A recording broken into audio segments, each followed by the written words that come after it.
इतक्या हिरोईनी, 500 कोटीचं बजेट, तरीही टॉक्सिक कुठे गंडला? मित्रांनो, सकाळपासूनच एक चर्चा होती. ₹500 जास्त झाले असतील तर एक वेळ आमच्यावर खर्च कर. पण टॉक्सिक बघायला जाऊ नका. पण माझ्यातच रेहमाने किडा काही शांत बसेना. म्हटलं पिक्चर चांगला नसेल तर निदान कियारा अडवाणीला तरी बघून येऊ. आणि आपल्या पब्लिकला सांगू की बाबा नेमका पिक्चरमध्ये गंडलंय तरी कुठं. कारण टॉक्सिककडून अपेक्षा कमी नव्हत्या.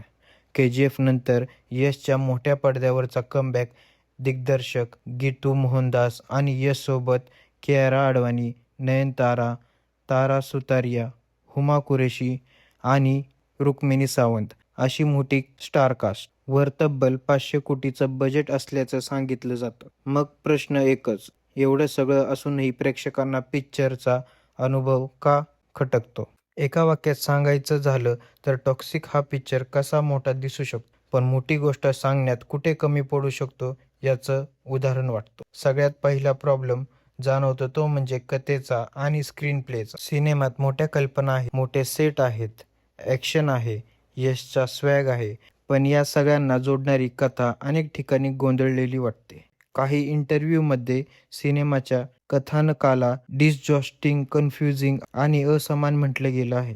दुसरा मोठा मुद्दा म्हणजे फेसिंग आणि एडिटिंग. 3 तासापेक्षा जास्त लांबीच्या या सिनेमात काही प्रसंग प्रभावी वाटतात, तर काही ठिकाणी सिनेमा विनाकारण ताणला गेल्यासारखा अनुभव येतो. ॲक्शनमध्येही काही भन्नाट सीन आहेत, पण सगळेच प्रसंग एकसंध अनुभव देत नाहीत. आता येऊया त्या मुद्द्यावर ज्याची सर्वाधिक चर्चा होते. एवढ्या हिरोईनी असून त्यांचं काय?